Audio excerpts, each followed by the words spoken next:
Aujourd'hui, nous sommes le 12 Elul et on va commencer donc le 14e siman de Igeret HaKodesh. Dans beaucoup de lettres, le Admour Hazaken justement a expliqué l'importance de la tzedaka.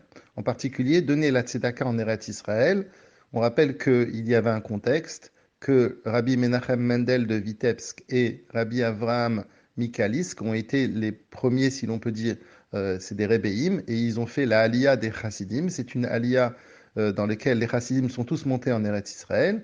Et le Admour Hazaken a beaucoup insisté pour aider le Kollel Chabad de Eretz Israël.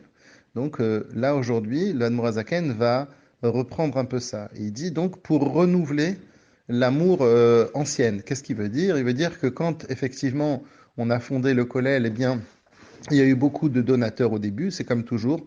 Quand on commence un nouveau projet, eh bien, il y a beaucoup de gens qui s'enthousiasment parce que c'est nouveau.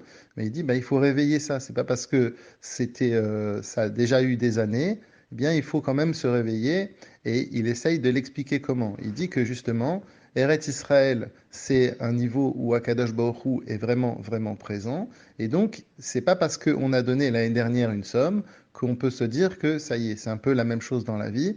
Et c'est la même chose que les mitzvot, elles nous apprennent. C'est pas parce que hier on a mis les tefilines ou on a fait telle mitzvah, même si on a fait Messirut Nefesh dans cette mitzvah, qu'on doit rester avec cet acquis en disant voilà, j'ai fait cette mitzvah, eh bien j'arrête. Non, c'était hier, aujourd'hui c'est un nouveau jour et il faut continuer, il faut aller de l'avant.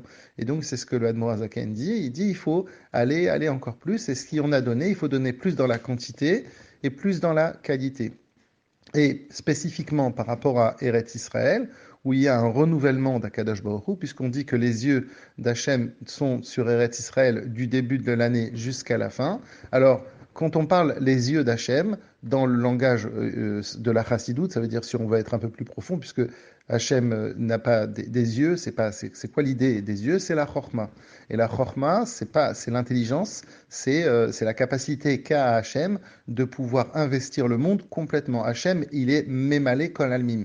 Hachem, il remplit le monde. Hachem, c'est pas un créateur qui a créé et qui a laissé la chose de manière creuse. Hachem, il remplit chaque espace du monde. Et plus particulièrement, Eretz Israël, puisque Akadosh Baruch Hu, justement, sa chorma, elle est du début de l'année jusqu'à la fin de l'année pour nous montrer que c'est une chorma, c'est une présence qui va croissante. Alors, l'Admorazaken dit, alors mais pourquoi on dit du début de l'année jusqu'à la fin de l'année? On pourrait dire toujours, puisque la fin de l'année, on va commencer une nouvelle année. Alors, il répond que justement, cette idée-là, il ne va pas le répondre aujourd'hui, il va répondre plus tard, mais il commence à expliquer qu'est-ce que ça veut dire justement cette idée-là que les yeux d'Akadash Baruch Hu, et il dit que, comme c'est marqué dans Kohelet, que c'est la chorma, c'est l'intelligence qui fait vivre la personne. Une personne intelligente, c'est une personne qui peut vivre grâce à ça. Et de la même manière, donc, par extrapolation, l'Admorazaken, il veut nous dire que comment Hachem, il arrive à nous donner la vie par sa chorma.